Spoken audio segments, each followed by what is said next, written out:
Hello दोस्तों, नमस्कार। स्वागत है आप सभी का हमारे YouTube चैनल जीनियस 40 में। मेरे प्यारे दोस्तों, आप लोग कैसे हैं? उम्मीद होगा कि आप लोग ठीक ही होंगे। जैसे भी हैं कमेंट करके ज़रूर बताना। मित्रों, आज हम लोग चर्चा करेंगे वैद्युत के कारण निरक्षीय स्थिति में किसी बिंदु पर वैद्युत क्षेत्र की तीव्रता। ठीक दोस्तों, अब स्क्रीन पर जो नोट्स दिख रहा है, इसी नोट्स के हिसाब से अपना भी नोट्स तैयार करना, जिससे आपको अच्छा अंक प्राप्त हो।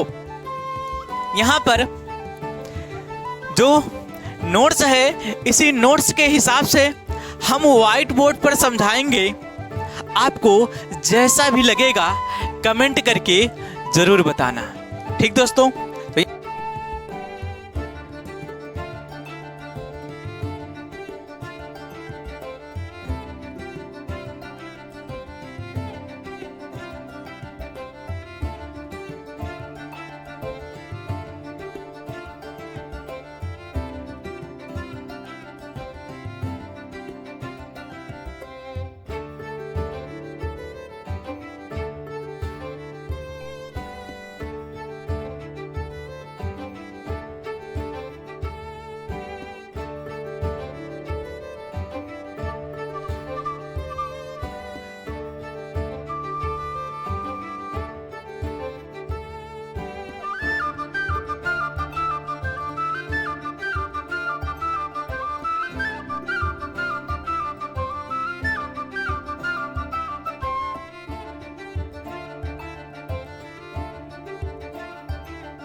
यहाँ पर देखते हैं, माना ए भी एक वैद्युत द्विध्रुव है जो प्लस क्यू और माइनस क्यू आवेश से मिलकर बना है, जिसकी लंबाई 2l है। इसके मध्य बिंदु O से स्मॉल r दूरी पर निरक्षीय स्थिति में एक बिंदु P है और इसी बिंदु P पर हमें वैद्युत क्षेत्र की तीव्रता ज्ञात करनी है। ठीक दोस्तों, तो यहाँ चित्र के माध्यम से हम देखते हैं, माना ए भी एक वैद्युत द्विध्रुव है जो प्लस क्यू और माइनस क्यू आवेश से बना है, जिसकी लंबाई 2l है। इसके मध्य बिंदु O से स्मॉल r दूरी पर निरक्षीय स्थिति में एक बिंदु P है और इसी बिंदु P पर वैद्युत क्षेत्र की तीव्रता ज्ञात करनी है। ठीक मित्रों, तो यहाँ पर देखते हैं प्लस क्यू आवेश के कारण वैद्युत क्षेत्र की तीव्रता का दिशा क्या होगा। तो यहाँ हम ये जानते हैं कि वैद्युत क्षेत्र की तीव्रता एक सदिश राशि है, इसलिए प्लस क्यू आवेश के कारण वैद्युत क्षेत्र की तीव्रता की दिशा क्या होती है, प्लस आवेश से दूर जाती है। तो यहाँ पर देखिएगा, प्लस आवेश से क्या हो रहा है, दूर जा रहा है, जो क्या है, E1 है। और माइनस क्यू आवेश के कारण वैद्युत क्षेत्र की तीव्रता क्या होती है, माइनस क्यू आवेश की ओर आती है, या कह सकते हैं माइनस क्यू आवेश की ओर वैद्युत क्षेत्र की तीव्रता होती। तो माइनस क्यू आवेश के कारण इस पर वैद्युत क्षेत्र की तीव्रता की दिशा क्या हो जाएगी, P से B की ओर आ रहा। ठीक मित्रों, अब यहाँ पर देखते हैं बिंदु P पर परिणामी वैद्युत क्षेत्र की तीव्रता क्या होगा। तो यहाँ से हम निकालते हैं, जो हमारा P बिंदु से वैद्युत क्षेत्र की तीव्रता की दिशा ऐसे चल रहा है और माइनस क्यू आवेश के कारण बिंदु। तो यहाँ पर देखते हैं, सबसे पहले हमारा यहाँ देखेंगे एक तो दोस्तों, वैद्युत क्षेत्र की तीव्रता ज्ञात करने के लिए हमें प्रत्येक आवेश से P बिंदु के बीच की क्या ज्ञात करना होगा, दूरी। तो यहाँ देखिए प्लस क्यू आवेश यहाँ है, यहाँ से P बिंदु के बीच की दूरी क्या हो जाएगा, हमें नहीं पता। माइनस क्यू आवेश यहाँ है, यहाँ से P बिंदु के बीच की दूरी क्या है, हमें नहीं पता। यदि हम दोस्तों यहाँ पर देखते हैं तो हमारा एक ही क्या दिख रहा है, एक समकोण त्रिभुज दिख रहा है। अब इस समकोण त्रिभुज में जो 90 अंश कोण बनाता था, ये 90 अंश कोण बना रहा है। तो समकोण त्रिभुज में क्या होता है, 90 अंश के सामने वाला भुजा क्या हो जाता है, कर्ण होता है। तो इसके सामने वाला ये भुजा क्या हो गया, कर्ण हो गया। और जो कोण थीटा होता है, थीटा के सामने वाला भुजा क्या होता है, लंब होता है। तो इसके सामने वाला भुजा ये क्या हो जाएगा, लंब होगा। ये तीसरी भुजा क्या हो जाएगा, आपका आधार होगा। ठीक मित्रों, तो यहाँ से हमें किसका मान चाहिए, हमारा प्लस क्यू आवेश और पी बिंदु के बीच की दूरी क्या है, एक कर्ण है ना। तो हम क्या देखते हैं, त्रिभुज AOP में, तो यहाँ हम त्रिभुज AOP में देखेंगे, त्रिभुज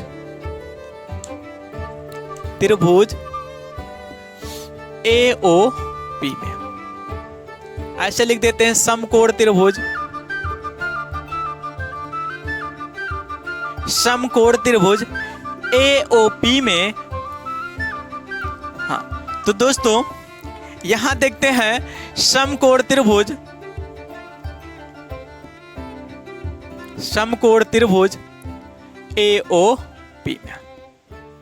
तो समकोण त्रिभुज क्या होता है, समकोण त्रिभुज में आपका होता है कर्ण का स्क्वायर बराबर होता है लंब का स्क्वायर, और धन क्या होता है आपका आधार का स्क्वायर।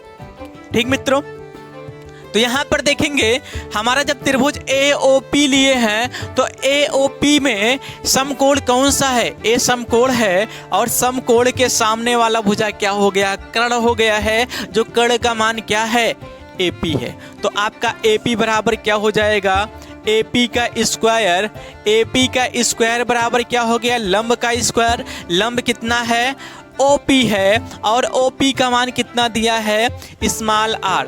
तो स्मॉल r का स्क्वायर हो गया, प्लस आधार कितना है दोस्तों, यहां देखते हैं दोस्तों। तो हमारा कर्ण क्या हो जाएगा, AP का स्क्वायर बराबर क्या हो जाएगा, OP का स्क्वायर, धन क्या हो जाएगा, OA का स्क्वायर। तो हमारे क्या हो गया है,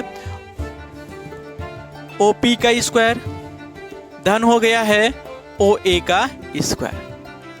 तो यहां से देखते हैं AP का स्क्वायर बराबर क्या हो गया है, AP का स्क्वायर। OP का मान कितना दिया गया, R, तो R का स्क्वायर हो गया। OA का मान कितना दिया गया है, L, तो L का स्क्वायर हो गया। तो हमारा क्या है, AP का होल स्क्वायर बराबर कितना हो जाएगा, R स्क्वायर प्लस कितना हो जाएगा, L स्क्वायर। अब इसी मान को उठाकर हम रखेंगे आगे, और यदि हम पुनः देखते हैं, अगर स्क्वायर को इधर भेजेंगे तो AP बराबर कितना प्राप्त हो जाएगा, under root R square plus क्या हो जाएगा, L स्क्वायर। ठीक मित्रों, इसी प्रकार जब हम त्रिभुज BOP में देखेंगे तो आपका BP स्क्वायर बराबर क्या आएगा, R का स्क्वायर प्लस क्या हो जाएगा, L का स्क्वायर। पुनः या तो इसी प्रकार त्रिभुज BOP में, इसी प्रकार त्रिभुज BOP में, तो वहां भी क्या निकल कर आएगा आपका, BP का स्क्वायर बराबर, BP का स्क्वायर बराबर R स्क्वायर प्लस क्या हो जाएगा, L स्क्वायर। ठीक मित्रों, तो आपका A भी निकल कर आ गया है। तो क्या प्राप्त हो गया है, प्रत्येक आवेश से P बिंदु के बीच की दूरी। तो इस आवेश से इसके बीच की दूरी क्या हो गया है, आपका हो गया under root R square plus क्या हो गया, L स्क्वायर। वैसे जब हमारा माइनस Q आवेश से P बिंदु के बीच की दूरी जब देखेंगे, फिर यहाँ क्या भी हो जाएगा, under root R square plus L square. इसका मान क्या निकल कर आएगा, R का स्क्वायर प्लस क्या हो जाएगा, L का स्क्वायर। ठीक मित्रों, अब हम क्या करते हैं, प्रत्येक आवेश के कारण बिंदु P पर वैद्युत क्षेत्र की तीव्रता क्या होगा। तो तो यहाँ प्लस क्यू आवेश के कारण बिंदु P पर वैद्युत क्षेत्र की तीव्रता क्या हो जाता है? तो यहाँ पर देखते हैं प्लस क्यू आवेश के कारण मित्रों यहाँ करते हैं प्लस क्यू आवेश के कारण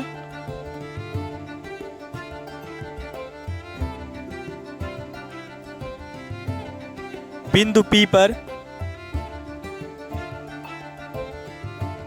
तीव्रता, वैद्युत क्षेत्र की तीव्रता, तो आपका क्या आएगा? E1 बराबर 1/4 पाई एप्सिलॉन 0 और क्या है प्लस का क्यू आवेश ने Q बटे क्या हो जाता है? यहां से आवेश प्लस क्यू आवेश से P बिंदु के बीच की दूरी कितना है? √r² प्लस क्या है L²। तो हमारे इसको क्या कर सकते हैं? इसे लिख सकते हैं AP का होल स्क्वायर। AP का क्या हो गया है?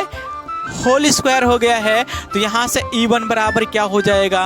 1/4 पाई एप्सिलॉन 0 Q बटे यहां से देखते हैं AP का होल स्क्वायर बराबर क्या है? r² प्लस क्या है L²। तो क्या हो जाएगा? r का स्क्वायर प्लस क्या हो जाएगा? L का स्क्वायर। अगर हम इसकी दिशा की देखे बात करते हैं, यदि हम इसकी दिशा देखें तो दिशा क्या हो जाएगा? प्लस आवेश से क्या होता है? दूर होता है ना, तो दिशा क्या हो जाएगा? A से किधर हो जाएगा? P की ओर। अगर इसका दिशा देखते हैं तो दिशा क्या हो जाएगा? A से P की ओर। ठीक मित्रों, अब उसके बाद AP² का मान हम यहां से रख दिए हैं, इसे हम समीकरण 1 मान लेते हैं। पुनः हम क्या करते हैं? माइनस क्यू आवेश के कारण, माइनस क्यू आवेश के कारण बिंदु P पर तीव्रता, तो माइनस क्यू आवेश के कारण बिंदु P पर तीव्रता क्या होगा? तो यहां पर देखते हैं E2 बराबर 1/4 पाई एप्सिलॉन 0 और Q बटे क्या हो जाएगा? माइनस क्यू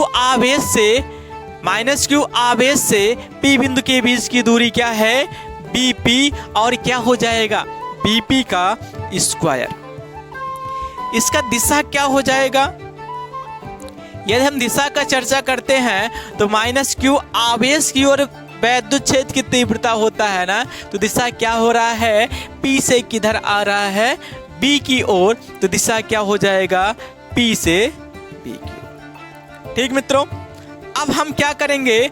BP² का मान हम क्या रखेंगे? R का स्क्वायर प्लस क्या हो जाएगा? L का स्क्वायर। तो E2 बराबर क्या हो गया? 1/4 पाई एप्सिलॉन 0 और Q बटे क्या हो जाएगा? R का स्क्वायर प्लस क्या हो जाएगा? L का स्क्वायर। इसे हम समीकरण क्या मानेंगे? मित्रों, यहां एक चीज हम देखते हैं, वैद्युत क्षेत्र की जो तीव्रता है, वैद्युत क्षेत्र की जो तीव्रता E1 है, E1 की दिशा इधर गया है और वैद्युत क्षेत्र की तीव्रता जो E2 है, E2 की दिशा क्या है? इधर है। तो इसका जब परिणामी वैद्युत क्षेत्र की तीव्रता निकालते हैं तो जब एक ही दिशा में हो या तो जब विपरीत दिशा में हो तभी हम उसका सॉल्यूशन कर सकते हैं, उसका हल कर सकते हैं। अन्यथा हम क्या करते हैं? तीव्रता E1 को 2 समकोणिक घटकों में क्या कर देते हैं? विभाजित कर देते हैं। तो वैद्युत क्षेत्र की तीव्रता आपका A हो गया था, वैद्युत क्षेत्र की तीव्रता E1 बराबर आपका A हो गया था। इसको क्या करेंगे? वैद्युत क्षेत्र की तीव्रता E1 को 2 समकोणिक घटकों में क्या करेंगे? वियोजित करते हैं। तो हमारा ऐसे गया है, एक घटक क्या कर लेते? इसके लंबवत हो गया, दूसरा क्या हो जाएगा? इसके समांतर। वैद्युत द्विध्रुव के क्या हो गया है? समांतर। अब हम लंबवत वाले घटक को क्या मानते हैं? E1 sin theta. और जो आपका इस वैद्युत द्विध्रुव के जो समांतर, इसको क्या मानेंगे? E1 cos theta. पुनः इसी प्रकार हम वैद्युत क्षेत्र की तीव्रता E2 को 2 समकोणिक घटकों में वियोजित करने पर, तो यहां पर देखिए E2 का मान इधर आपका था, तो इसको वियोजित करेंगे दो समकोणिक घटकों में। तो यहाँ से देखते हैं, एक तो हमारा ए हो गया है जो वैद्युत द्विध्रुवी के समांतर है, इसे हम E2 cos थीटा मानते हैं। दूसरा क्या हो जाएगा, जो वैद्युत द्विध्रुवी के लंबवत है, जो नीचे की ओर होगा, ये क्या हो जाएगा, E2 sin थीटा। ठीक मित्रों, अब यहाँ पर हम देखते हैं, चित्र से स्पष्ट होता है कि ऊर्ध्वाधर घटक परस्पर बराबर किंतु विपरीत होने के कारण आपस में एक दूसरे के प्रभाव को क्या कर देते हैं, निरस्त। यहाँ देखते हैं E1 sin थीटा का दिशा इधर है और E2 sin थीटा का दिशा इधर है।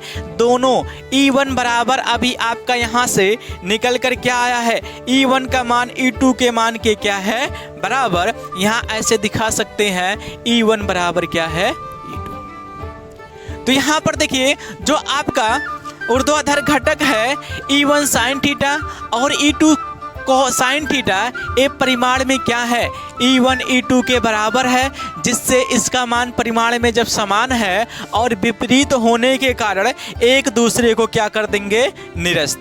इस पर कोई भी बल कार्य नहीं करेगा।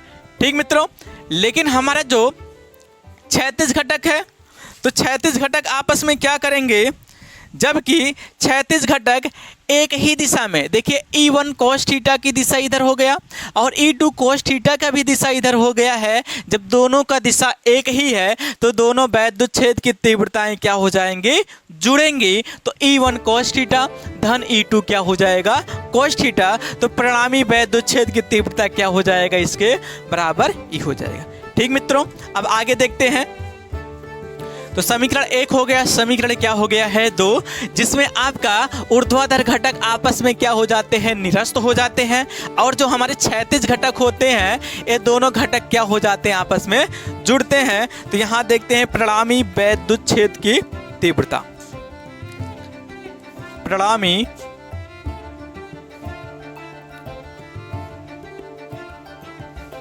परिणामी वैद्युत क्षेत्र की तीव्रता। तो परिणामी वैद्युत क्षेत्र की तीव्रता क्या हो जाएगा, तो दोनों क्षैतिज घटक क्या हो रहे हैं, जुड़ रहे हैं। तो E बराबर क्या होगा, E1 cos थीटा धन E2 cos थीटा।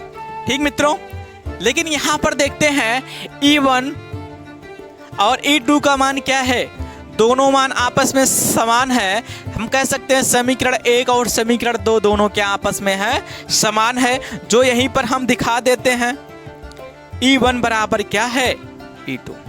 तो हम क्या कर देते हैं, E1 के स्थान पर या तो E2 के स्थान पर क्या रख देते हैं, E1। तो आपका क्या प्राप्त हो जाएगा, E बराबर E1 cos थीटा धन E1 cos थीटा। वैसे देखिए, एक E1 cos थीटा यहाँ है, एक E1 cos थीटा यहाँ है, तो एक एक कितना हो जाएगा, 2 कर देते हैं। तो यहाँ दोनों को जोड़ने पर क्या हो गया है, 2E1 cos थीटा। इसे हम समीकरण क्या मानते हैं, 3। नहीं तो इसे अभी हम और आगे हल करते हैं, फिर उसके बाद समीकरण 3 मानते हैं। यदि हम क्या कर दें, इसमें E1 का मान रख दें, तो E1 का मान जब रखेंगे तो क्या प्राप्त होगा, E1 का मान रखने पर। तो E बराबर क्या हो गया है, E बराबर 2 गुणे आपका हो गया 1/4 पाई एप्सिलॉन 0 Q/r² प्लस क्या है, L²। और मित्रों क्या है, cos थीटा, यहाँ गुणे में क्या है, cos थीटा। जो समीकरण हमारा क्या हो गया है, 3। जो समीकरण क्या हो गया, 3।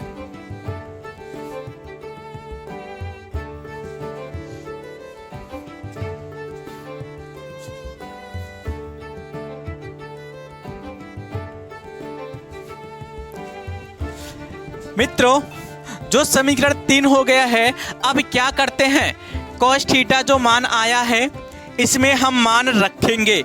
तो यहां से देखते हैं समकोण त्रिभुज हमारा AOP में त्रिभुज ए ओ पी में।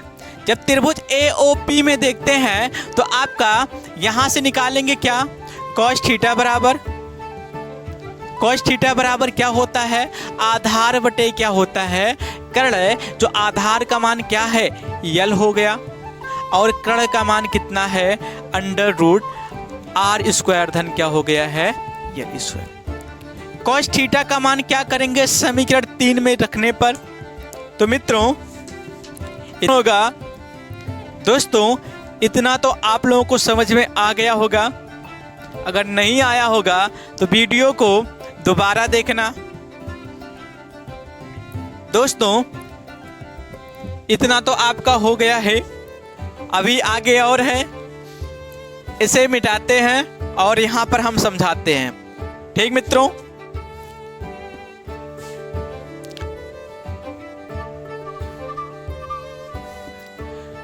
तो यहां देखिए कॉस थीटा, कॉस थीटा बराबर क्या है यल बटे स्मॉल आर और प्लस आर का। तो दोस्तों यहां समकोण त्रिभुज ए, समकोण त्रिभुज ए ओ पी में हम क्या देखते हैं कॉस थीटा, और कॉस थीटा बराबर होता है आधार बटे क्या हो जाता है कर्ण, जो आधार का मान यल है और कर्ण का मान कितना है आर स्क्वायर धन क्या है यल स्क्वायर। ठीक मित्रों, अब हम देखते हैं कॉस थीटा का मान समीकरण 3 में रखेंगे, तो यहाँ जब कॉस थीटा का मान समीकरण 3 में रखेंगे तो क्या प्राप्त होगा, ई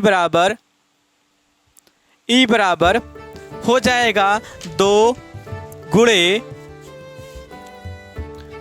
1/4 पाई एफ साइलन 0 क्यू बटे आर स्क्वायर धन यल स्क्वायर, और इसका घात पूरे का कितना है 1 गुणे कॉस थीटा का मान क्या आया है यल बटे क्या है under root R square plus क्या है यल स्क्वायर।